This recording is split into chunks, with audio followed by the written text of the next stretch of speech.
Құрметті Садыр Нұрғожаұлы, ең алдымен Қазақстанға қош келдіңіз деп айтқым келеді. Сапарыңыз өте маңызды. Өзіңіз президент ретінде алғашқы мемлекеттік сапармен Қазақстанға келіп отырсыз.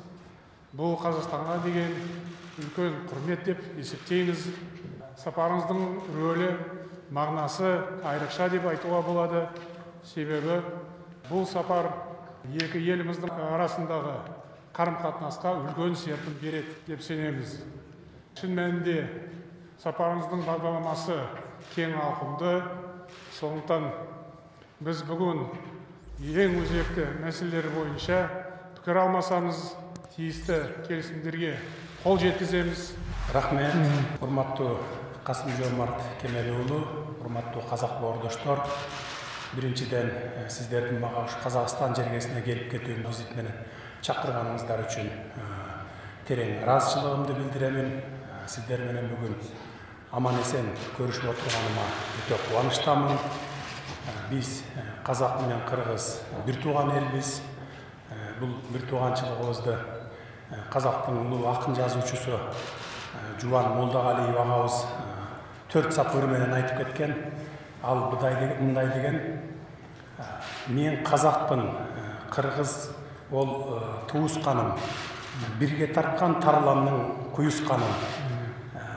Анамызда қара көз бір қыз балким, бөліп берген егізге уысынаным. Мына ушул 4 сап үрдің ішіне қырғыз менен қазақтың қандай ел екенін, қандай бір-біріне жақын екенін терең мағынада түсіндіріп кеткен.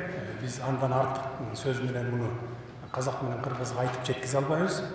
Ошондуктан биздин ортобузда Қазақстан менен Кыргызстандын ортосунда дайыма ынтымак, бир туугандык мамиле болуш керек. Эч качан чечилбей турган маселелер болбош керек.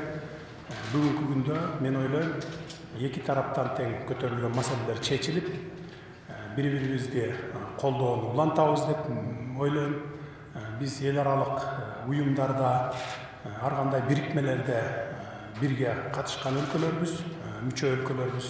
Казакстандын башына кыйынчылык түшсө, Кыргызстан жардамга келип туруу керек. Кыргызстандын башына кыйынчылык түшсө, Казакстан келип туруу керек. Бири-бирибизди дайыма колдоп, кубаттап туруубуз керек. Мен дагы бир жолу терең ыраазычылык билдирем сизге чакырууңузга. Мен дагы сизди бош убактыңызда ушу Кыргызстанга расмий сапарыңыз менен келип кетүүңүздү чакырам. Шын мәнінде халықтарымыз бір туған. Қазақстан мен Қырғызстан арасындағы дәстүрлі достық бар. Тек қана одақтас мемлекет емес Қазақстан үшін бауырлас мемлекет. Сондықтан бәріміз бұл дәстүрді жоғары бағалаймыз. Біздің алдымызда тұрған міндетіміз осы дәстүрді жалғастыру, нығайту. Сондықтан бүгінгі келіссөздер өте маңызды болады деп мен ойлаймын.